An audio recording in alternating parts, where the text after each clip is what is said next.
Saint Paulinus, Bishop of Nola, 431, Nolam Campaniae. Saint Paulinus was born at Bordeaux in 353. In his pedigree, both by the father and mother's side, was displayed a long line of illustrious senators, and his own father, Pontius Paulinus, was praefectus praetorio in Gaul, the first magistrate in the Western Empire. But the honors and triumphs of his ancestors were eclipsed by his superior virtues, which rendered him the admiration of his own and all succeeding ages, and excited Saint Martin, Saint Sulpicius Severus, Saint Ambrose, Saint Austin, Saint Jerome, Saint Eucherius, Saint Gregory of Tours, Apollinaris, Cassiodorus, and others to vie with each other in celebrating his heroic actions, and to become the publishers of his praises to the corners of the earth. Besides the preeminence of his birth and riches, he received from nature a penetrating and elevated understanding, and an elegant genius, with other excellent accomplishments of mind and body, by which he was qualified for the highest attainments, and seemed born for everything that is great. These talents he cultivated from his infancy, by the closest application to the study of all the liberal arts, and he acquired the most extensive compass of useful learning. He had for master in poesy and eloquence the famous Ausonius, the first man of his age in those sciences, whose delicacy and wit would have ranked him among the greatest poets, if industry, evenness of style, and the purity of the Augustan age had not been wanting in his writings. That professor, merely for his literary abilities, was honored by Valentinian with the dignity of praefectus praetorio, and by Gratian, whose preceptor he was, with that of consul. Under such a master Paulinus fully answered the hopes which his friends had conceived of him, and, whilst young, harangued at the bar with great applause.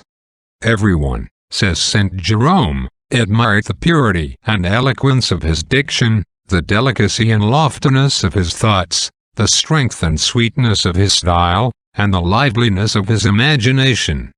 Such were the acquirements of Paulinus in his youth, whilst a desire of pleasing men yet divided his heart. Probity, integrity, and other moral virtues were endowments of his soul still more admirable than his learning. His merit was soon distinguished by those who had the administration of the state, and by the emperors themselves, by whom he was raised, yet young, to the first dignities, and declared consul before his master Ausonius. Consequently before the year 379, he took to wife a Spanish lady of sincere piety, and one of the most accomplished of her sex. Her name was Theresia, and she brought him a great estate and land. The prudence, generosity, affability, and other social and religious virtues of the young statesman attracted veneration and esteem wherever he came, and gained him many friends and clients in Italy, Gaul, and Spain, in all which countries he had displayed his talents during 15 years in the discharge of various employments in affairs both public and domestic. But God was pleased to open his eyes to see the emptiness of all worldly pursuits, and to inspire him with a more noble and innocent ambition of becoming little for the sake of the kingdom of heaven. The conversation of St. Ambrose at Milan, of St. Martin whom he had met at Vienne, and of St. Dolphinus Bishop of Bordeaux gave him a relish for retirement, and strong sentiments of a more perfect virtue. The last mentioned holy prelate being bishop of the native city and most ordinary residence of Paulinus whilst he remained in the world, made good use of the opportunity which his situation gave him, and being charmed with the saint's happy dispositions, often spoke to him on the necessity and happiness of giving himself to God without reserve. Paulinus had made some advances in virtue, but was not yet perfect. He was always an enemy to vanity or the love of human applause, than which passion nothing can be more unworthy of virtue, or more beneath a generous soul, though all the heathen philosophers shamefully disgraced their attainments by this base weakness. Tully was not ashamed to boast of it, and Demosthenes was delighted to hear a poor old woman whisper, "This is the great Demosthenes." Paulinus seemed always raised by his own greatness of soul above this abject passion, and showed that geniuses which are truly great are superior to their own abilities.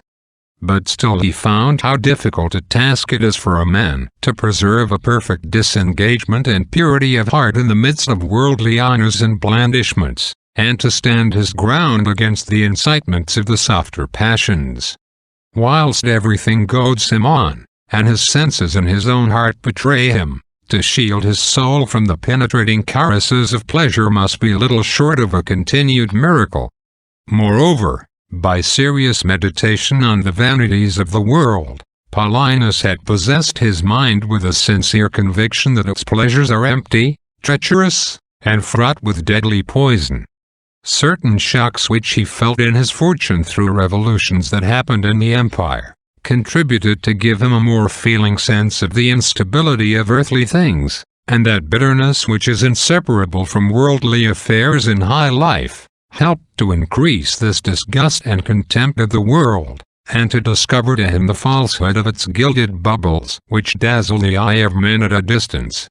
His wife, though yet young, and in a condition to enjoy the world, was the first to excite him to a contempt of whatever is not God, and they mutually encouraged one another to forsake all, that they might more perfectly follow Christ.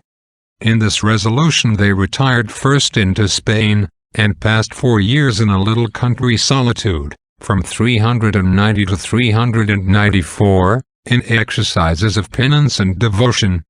There they lost their only son and infant, whom Paulinus calls a holy offspring, because he had been purified by baptism.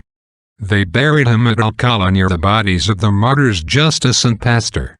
The holy couple lived from that time, by mutual consent, in perpetual chastity, and Paulinus soon after changed his dress, to signify to the world his resolution of forsaking it, and he determined to renounce the Senate, his country, estate, and house, and to bury himself in some monastery or wilderness. He was very rich, and Ausonius grieved to see the kingdoms of Paulinus the father, as he calls his vast estates, divided among 100 possessors. The saint sold all his estates, and distributed the price among the poor, as he did also the estate of his wife, with her consent, who aspired with no less fervor to Christian perfection.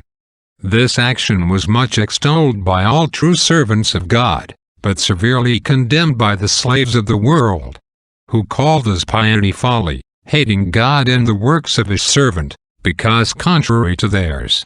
The rich forsook him. His own slaves, his relations, and brothers refused to pay him the common duties of humanity and charity, and rose up against him, so that he became as one unknown to his brothers, and as a stranger to the children of his mother. God permitted this persecution to befall him that by it he might be more perfectly weaned from the world, and might learn to contemn its frowns. If I please men, says the apostle, I should not be a servant of Christ. And Christ himself assures us that no man is worthy to be called his disciple, who hath not courage to despise human respects. Paulinus, instructed in this school, rejoiced to hear men bark at him, and all his own friends conspire to tear him to pieces, and to accuse his retreat of melancholy, hypocrisy, and every other sinister motive. His short, but golden answer to their invectives was comprised in 5 words, O happy affront to displease you with Christ. As he wrote to St. Apper to comfort and encourage him under like persecution of the world, because though a person who by his eloquence, learning, and dignity of judgment, held an eminent rank among the first magistrates of the empire in Gaul, he preferred to these advantages the obscurity of a religious state, which he and his wife embraced by mutual consent, soon after which he was promoted to priest's orders. Paulinus's old master Ausonius, who had always the most tender love and the greatest esteem for him, regretted exceedingly that he should lose a nobleman whom he knew capable of being an honor to the greatest dignities. And in verses and letters yet extant, which discover how deeply his heart was rooted in a worldly spirit, reproached him in the most bitter terms, arraigning his action of madness and extravagance, He employed the most tender entreaties, and the harshest invectives in hopes to overcome his resolution, and complains that Bilboa or Calahorra should possess and bury the glory and pillar of the Roman Senate and Empire. The saint, without the least emotion, wrote him back in beautiful verse, a mild and elegant answer, in which he testifies that it was to him the highest pleasure to meet with reproaches for serving Christ, and that he regarded not the opinion or railleries of men, who pursue opposite views, provided his actions might gain the approbation of the eternal King, whom alone he desired to please. Thus whilst the world despised him, he justly and courageously despised it again, and gloriously trampled it under his feet. His persecutors and upbraiders, seeing him regardless of the censures of a world to which they were themselves enslaved, became in a short time their admirers, and loudly extolled his modesty and meanness no less than his greatness of soul and the purity of his intention. In his poverty and obscurity he became the admiration of the universe, and persons of the first rank travelled from the remotest boundaries of the empire to see Paulinus in his little cottage, as St. Austin and St. Jerome witness. Theresa confirmed him in these good resolutions, and was not inferior to him in virtue. Having joined with him in selling her estate, she was not ashamed to appear in mean clothes, being persuaded that an humble dress suits penitent minds, and that humility is not easily to be preserved under rich attire. St. Ambrose, St. Austin, St. Jerome, and St. Martin gave due praise to this heroic virtue of St. Paulinus, knowing they might safely do it to one dead to the applause no less than to the censures of others. St. Austin, being then only priest, in 392, commended his generous resolution, calling it the glory of Jesus Christ, and exhorting Licentius, a young nobleman who had formerly been his scholar, to a contempt of the world, he wrote thus to him: "Go into Campania. See Paulinus, that man so great by his birth, by his genius, and by his riches.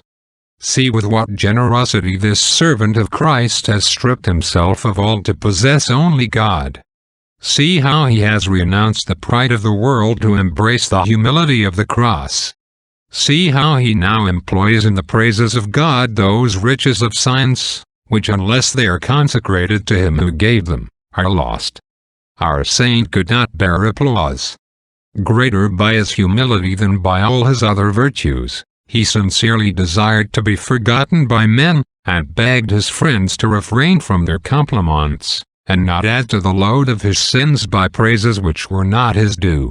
"It surprised me," said he, "that any one should look upon it as a great action for a man to purchase eternal salvation, the only solid good, with perishable pelf, and to sell the earth to buy heaven." Others called him perfect in virtue, but his answer was, "A man that is going to pass a river by swimming is not got on the other side when he has but just put off his clothes. His whole body must be in action, and his limbs all put in motion. He must exert his utmost strength, and make great efforts to master the current." The saint had, indeed, for the sake of virtue, forsaken all that the world could give. He had despised its riches, honors, and seducing pleasures, and had trampled upon its frowns, and all human respects. Courted in the world by all who would be thought men of genius, and caressed by all who valued themselves upon a fine taste, he had courage to renounce those flattering advantages, and with honors and riches he had made a sacrifice also of his learning and great attainments, only that he might consecrate himself to the divine service. Yet this was only the preparation to the conflict. Wherefore, not to lose by sloth the advantages which he had procured to himself, he labored with all his strength to improve them to his advancement and virtue. He made it his first endeavor to subdue himself, to kill the very seeds of pride, impatience, and other passions in his heart, and to ground himself in the most profound humility, meanness, and patience. If any one seemed to admire the sacrifice he had made in renouncing so great riches and honors, in the number of captives he had ransomed, of debtors whom he had freed from prison by discharging their debts, of hospitals he had founded, and of churches he had built, he replied that the only sacrifice which God accepted was that of the heart, which he had not yet begun to make as he ought. That if others had not given so much to the poor, they excelled in more heroic virtues. For the gifts of grace are various. That his sacrifice was too defective in itself, and only exterior, consequently of no value, but rather hypocrisy. These and the like sentiments he so expresses, as to show how perfectly he considered himself as the most unprofitable and unworthy of servants in the house of God, and saw nothing in himself but what was matter of compunction, and a subject of the most profound humiliation. To the practice of interior self-denial, by which he bent his will, he added exterior mortification. And so great was the poverty in which he lived, that he often was not able to procure a little salt to his herbs or bread, which the most austere hermits usually allowed themselves. Yet the holy cheerfulness of his pious soul was remarkable to all who had a happiness to enjoy his acquaintance. And we sensibly discern it in a constant vein of gaiety which runs through all his writings. Paulinus would not choose a retreat at Jerusalem or Rome, because he desired to live unknown to the world. His love of solitude and his devotion to St. Felix determined him to prefer a lonely cottage near Nola, a small city in Campania, that he might serve Christ near the tomb of that glorious confessor, which was without the walls of the town. He would be the porter of his church, to sweep the floor every morning, and to watch the night as keeper of the porch. And he desired to end his life in that humble employment. But he was promoted to holy orders before he left Spain. The people of Barcelona seized him in the church on Christmas Day in 393, and demanded with great earnestness that he should be made priest. He resolutely opposed their desire, and only at length consented on condition that he should be at liberty to go wherever he pleased. This being agreed to, he received holy orders from the hands of the bishop. The citizens of Barcelona were indeed in hopes to fix him among them. But the next year, 394, after Easter, he left Spain to go into Italy. He saw St. Ambrose at Milan, or rather at Florence, who received him with great honor, and adopted him into his clergy, but without any obligation of residing in his diocese. The saint went to Rome, and met with great civilities from Dumnio, a holy priest of that church, from St. Pamachius, and many others.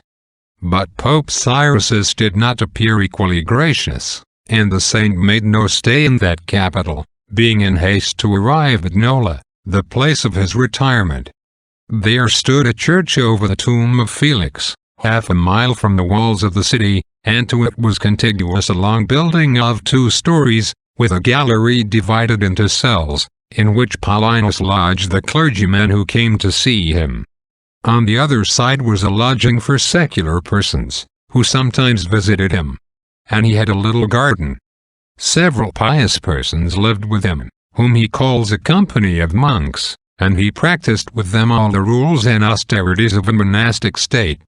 They celebrated the divine office, were clad with sackcloth, and abstained for the most part from wine, though Paulinus himself, on account of his infirmities, drank sometimes a little diluted with a great quantity of water. They fasted and watched much, and their ordinary diet was herbs. But they never ate or drank so much as to satisfy hunger or thirst. St. Paulinus says, that every day he labored to render to St. Felix all the honor he was able. Yet he strove to outdo himself on the day of his festival, to which he added every year a birthday poem in his honor as a tribute of his voluntary service, as he styles it. We have 14, or as others count them, 15 of these birthday poems of St. Felix, composed by St. Paulinus, still extant. The saint testifies that no motive so strongly excited him to the greatest fervor in the divine service as the consideration of the infinite goodness of God, who, though we owe him so much, demands only our love to pay off all debts, and to cancel our offenses. Poor and insolvent as we are, if we love, This clears off all the score. And in this no man can allege the difficulty, because no man can say he has not a heart. We are masters of our love. If we give this to the Lord, we are quit. The excess of his goodness carries him still further, for he is pleased that by paying him our poor love, we should be moreover entitled to his greatest favors, and of our creditor should make him our debtor. St. Paulinus had spent 15 years in his retirement, when upon the death of Paul the Bishop of Nola, about the end of the year 409, he was chosen to fill the episcopal chair. Irenaeus, a priest of that church under our saint, who has given us a short relation of his death, to which he was an eyewitness, testifies that the holy prelate in the discharge of his pastoral duties, sought to be beloved by all rather than feared by any. No provocations were ever able to move him to anger, and in his tribunal he always joined mildness with severity. No one ever had recourse to him who did not receive from him every kind of comfort of which he stood in need. Every one received a share in his liberalities, in his counsels, or in his alms. He looked upon only those as true riches which Christ hath promised to his saints, saying that the chief use of gold and silver consists in affording means to assist the indigent. By his liberality in relieving others he reduced himself to the last degree of penury. The Goths in their plunder of Italy in 410, besieged Nola, and, among others, Paulinus was taken prisoner. In this extremity he said to God with confidence, "Suffer me not to be tortured for gold and silver, for you know where I have placed all that you gave me." And not one of those who had forsaken all for Christ was tormented by the barbarians. This is related by St. Austin. A virtuous lady called Flora, having buried her son Synergius in the church of St. Felix, consulted St. Paulinus, what advantage the dead receive by being buried near the tombs of saints. Paulinus put the question to St. Austin, who answered it by his book, On the Care for the Dead, in which he shows that pomp of funerals and the like honors are only comforts of the living friends, not succours of the deceased, but that a burial in a holy place proceeds from a devotion which recommends the soul of the deceased to the divine mercy, and to the saints' intercession. St. Paulinus lived to the year 431. 3 days before his death he was visited in his last sickness by Symmachus and Ascindinus, 2 bishops, with whom he entertained himself on spiritual things, as if he had been in perfect health. The joy of seeing them made him forget his distemper. With them he offered the tremendous sacrifice, causing the holy vessels to be brought to his bedside. Soon after, the priest Posthumian, coming in, told him that 40 pieces of silver were owing for clothes for the poor. The saint, smiling, said someone would pay the debt of the poor.